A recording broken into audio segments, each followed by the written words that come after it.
एक बात बताई कि मैं एलिजा के सामने आज प्रार्थना करूंगी, और जैसे एलिजा के सामने प्रार्थना की, उसे कहा जो मुझे खुदा देगा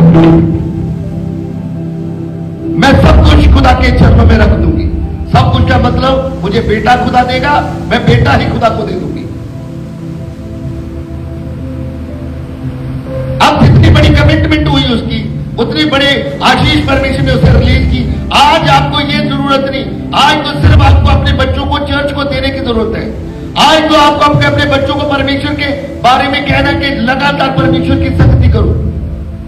और जैसे मन्नत मानी, परमेश्वर ने उन्हें बेटा दिया, शमूएल नबी दिया, और जैसे नबी दिया, खुदा ने कहा कि तेरे मुंह से निकली हुई बात कभी भी जमीन पे ना गिरेगी, जो तू कहेगा आसमान पे सुनी जाएगी।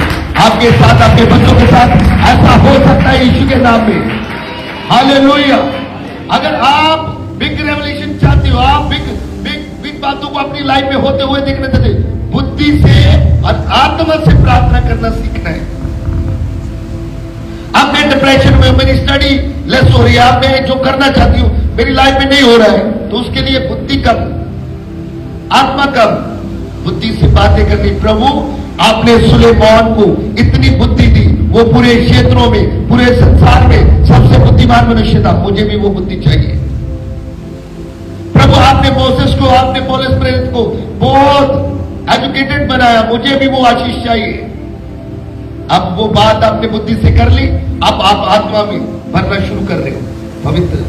पवित्र आत्मा जी आए, पवित्र आत्मा जी फिल्मी, पवित्र आत्मा जी फिल्मी, come appointment to holy spirit, come appointment to holy spirit. पवित्र आत्मा जी मुझे भरे।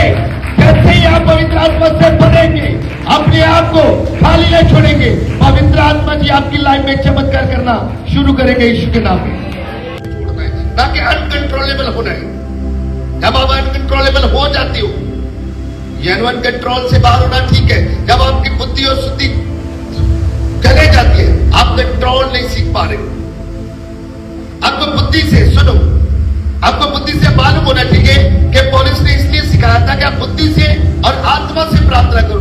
बुद्धि यह है कि खुदा से बातें क्या करनी है, आत्मा यह है कि आप बुद्धि से, मैंने कहा प्रभु मेरा ये बाजपन आज के आत्मिक ताकत से, आत्मिक क्रेज से, वो अबाजपन, वो श्राप मेरी जिंदगी से चला जाए यीशु के सामर्थी और सामर्थी नाम से। पूरा चर्च से हालेलुया। आपकी आवाज ऊंची आनी चाहिए, हालेलुया। ये बुद्धि और आत्मा के साथ प्रार्थना करना है। जब आप बुद्धि और आत्मा के साथ प्रार्थना करते हो, आपके काम होने शुरू होते हैं।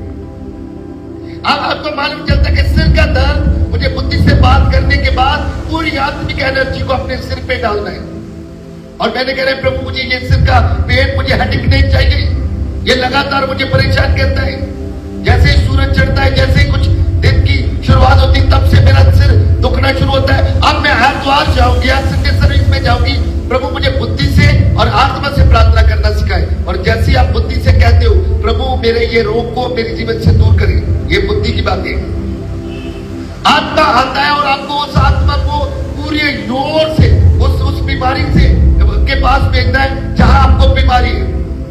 आपका सर्वाइकल है, प्रभु को कहो कि प्रभु ये सर्वाइकल मुझे नहीं चाहिए, आज से मैं इसे अपनी लाइफ से डिस्ट्रॉय, बाहर भेजती हूँ यीशु मसीह के नाम में। हर दर्द को बाहर भेजती हूँ यीशु मसीह के नाम में, हर बीमारी को बाहर भेजता हूँ यीशु मसीह के नाम में। आप कंट्रोल करना सीखे। जैसे ही आप आत्मा में कंट्रोल करेंगे, शैतान कंट्रोल को बंद करने के लिए आता है इंसान की। चाहे वो प्रार्थना में हो, चाहे वो जुबान के ऊपर हो, चाहे वो देह के ऊपर हो, चाहे वो हालातों के ऊपर हो, वो कंट्रोल लेस करता है कि कंट्रोल खो जाओ। आप बाइक चलाते हो, एक्सीडेंट क्यों होते हैं?